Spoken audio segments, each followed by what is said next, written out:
पत्रकार बांधवांना नमस्कार।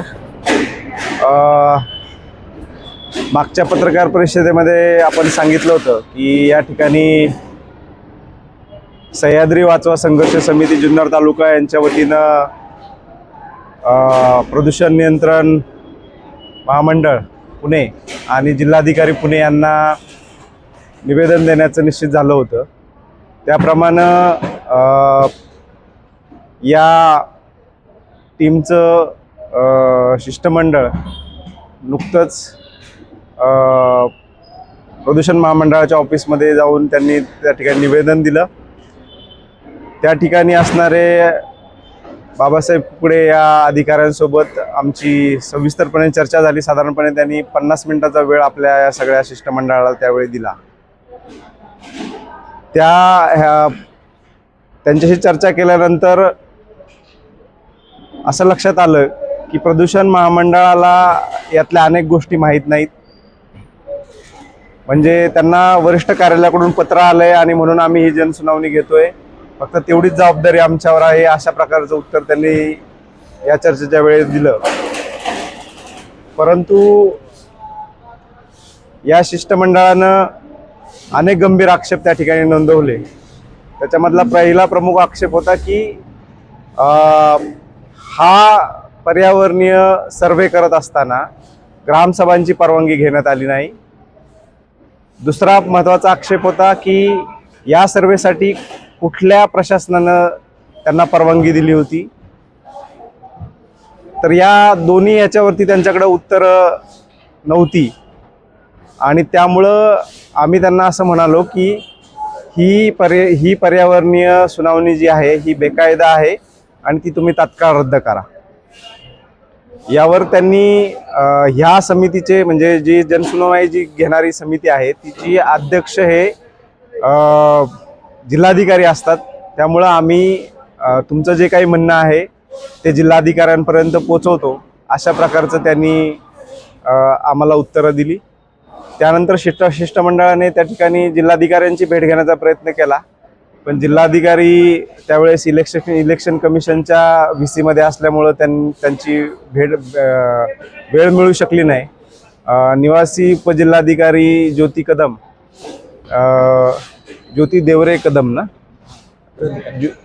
कदम देवरे या उपजिल्हाधिकारी मॅडमला आम्ही जाऊन भेटलो, परंतु त्यांनाही आमच्या शंकांचं समाधान करता आलं नाही। त्यांच्याकडं त्यांचं म्हणणं होतं की माझ्याकडे आता सध्या कागदपत्र उपलब्ध नाही आहेत, मी तुम्हाला नंतर वेळ देईन, त्यावेळेस आपण या प्रश्नावर चर्चा करू, अशा प्रकारचं उत्तर त्यांनी त्यावेळी दिलं। त्यामुळं हे जे प्रश्न उपस्थित होत आहेत या प्रश्नांवरती शासन लोकांना योग्य ती उत्तरं देऊ शकत नाही, ही अतिशय गंभीर बाब आहे आणि त्याच्यामुळं ही जनसुनवाई रद्द करण्याच्या मागणीवर आम्ही ठाम राहिलेलो आहोत आणि या दोन्ही अधिकाऱ्यांना या ठिकाणी आम्ही सांगून आलेलो आहोत की जर 17 तारखेपर्यंत तुम्ही जर ही जनसुनवाई रद्द केली नाही तर महाराष्ट्र प्रदूषण नियंत्रण महामंडळाचं जे ऑफिस आहे वाकडेवाडीला, त्या ठिकाणी आम्ही बेमुदत धरणे आंदोलनाला त्या ठिकाणी बसणार आहोत।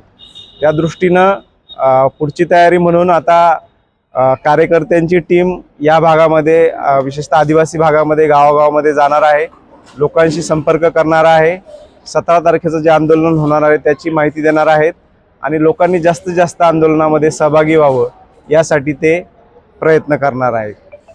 तर एकंदरीत अशा प्रकारे पुढची रणनीती ठरलेली आहे। धन्यवाद।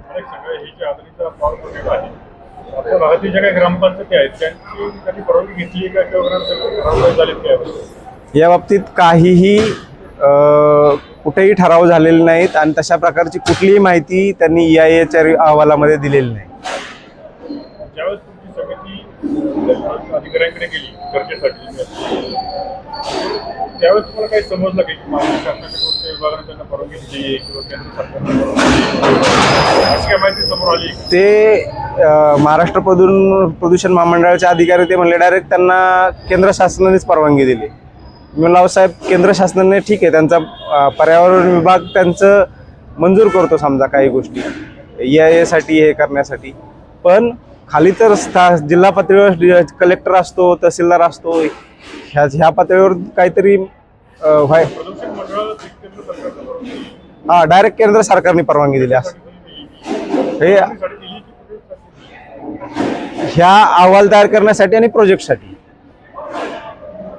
हा जो 21 तारखेला सुनावणी ठेवलेली त्यांनी. सॉरी ऐकलं नाही. 21 तारखेला जी सुनावणी ठेवलेली आहे त्याबाबत तुमचं काय मत आहे? बेकायदेशीर आहे? ती ती ती ती जनसुनवाई बेकायदेशीर आहे.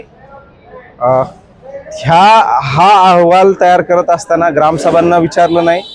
ग्रामसभा कुठलंही काम असू द्या आणि हे तुम्हालाही मान्य असेल की गावात जात आहे तर गावाची तर ग्रामसभेची तर परमिशन किमान घ्यायला पाहिजे. तर ते झालेलं नाही ही पहिली गोष्ट. दुसरी गोष्ट, जिल्हा प्रशासन जर डावलून जर अशा प्रकारचे सर्वे होत असतील तर ते अधिकृत कसे मानायचे हाही प्रश्न आहे. त्याच्यामुळे जर अहवालात जर बेकायदा आहे तर त्याच्यावरची सुनावणी कशासाठी अधिकृत मानायची असा प्रश्न आहे. त्याच्यामुळे ही बेकायदा आहे आणि तिला 100% आदिवासींचा विरोध आहे आणि ती रद्द करण्यासाठी 17 तारखेपासून बेमुदत धरणे आंदोलन होणार आहे.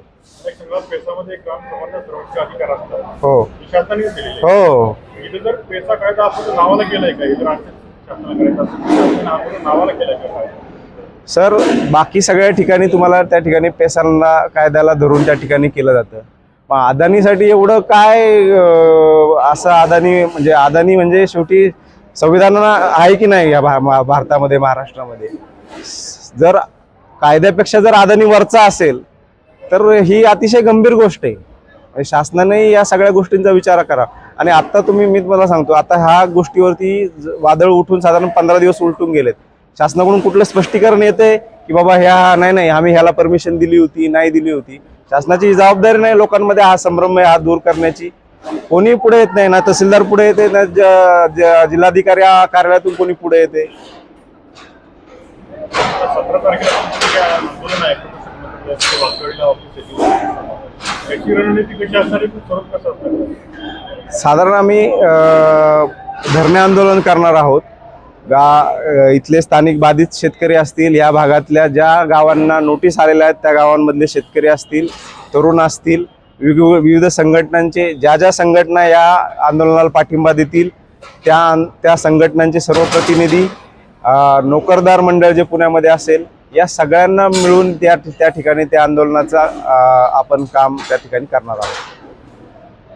21 तारखेची सुनावणी बेकायदेशीर आहे. हा सुद्धा समजला.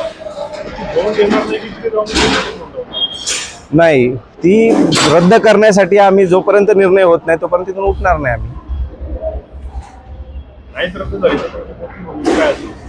नाही रद्द जर शासनाने आडमोठेपणाचा जर भूमिका घेतली तर त्या ठिकाणी जे शिष्टमंडळ उपस्थित असेल, जे कमिटी निर्णय घेईल तो त्या ठिकाणी आपण सगळा मान्य करू आणि त्याप्रमाणे पुढची रणनीती काय असणार आहे, मग जनसुनावणीच्या दिवशी काय आपण करायचं ते सर्वजण मिळून जो निर्णय घेतील तो आपण त्याप्रमाणे अंमलबजावणी करू.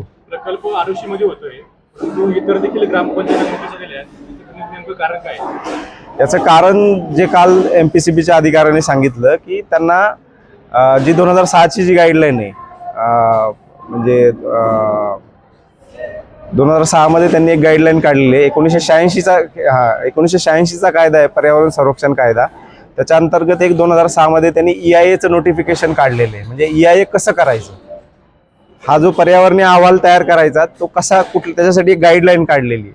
ती गाईडलाईन मध्ये त्यांनी तरतूद दिली की जे प्रोजेक्ट एरिया आहे त्याच्या 10 किलोमीटरच्या त्रिज्येमध्ये, त्या 10 किलोमीटरच्या त्रिज्येमध्ये त्या ठिकाणी तुम्ही त्या गावांचा त्या ठिकाणी तुम्ही त्या EIA मध्ये समावेश करायचा आहे. आणि म्हणून त्या गावांना ती नोटीस दिलेली.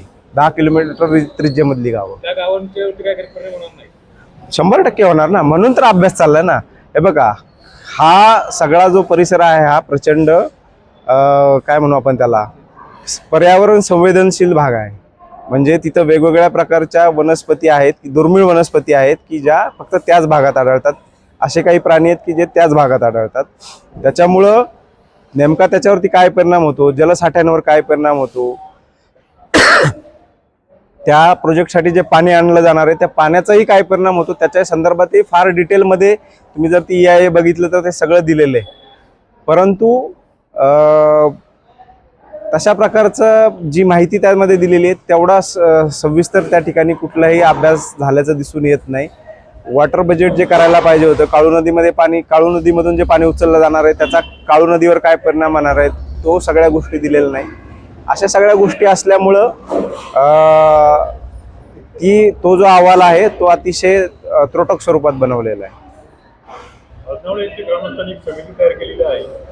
जिल्हा परिषदेचे माजी अध्यक्ष गौरव लांडे यांनी त्या समितीचं अध्यक्ष केलेलं आहे. सुरज वास्की देखील या विषयावर आंदोलन करत आहेत.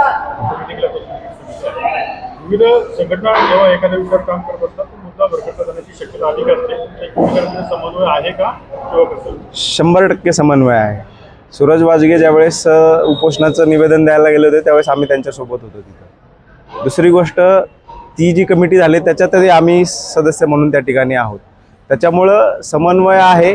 फक्त काय होतंय की ह्या समन्वयामध्ये जास्त वेळ जायला नको म्हणून आम्ही काही जण त्यात पुढाकार घेऊन काही गोष्टी करत आहोत. पण सगळे ज्या संघटना आहेत ते एकमेकांच्या बरोबर आहेत आणि ह्या सगळ्या इश्यूवरती वेळ पडली त्यावेळेला एकत्र येतील. तालुक्यातील काँग्रेसच्या पदाधिकारी पुढाऱ्यांनी पण आता यासाठी पाठिंबा दाखवला. आमदार असतील, खासदार असतील, माजी आमदार असतील. आतापर्यंत आज सकाळी माजी आमदार आणि आमदार साहेबांनी दोघांनी हा प्रोजेक्ट होऊ देणार नाही ह्या भूमिका आज ठाम भूमिका घेतलेली आहे. बाकी पदाधिकाऱ्यांमध्ये खासदार साहेबांचं ऑफिसमधून असं सांगण्यात आलं की खासदार साहेब संसदेत याविषयी भूमिका घेणार आहेत आणि लवकरच ते संसदेच्या माध्यमातून त्या ठिकाणी आपली भूमिका जाहीर करतील.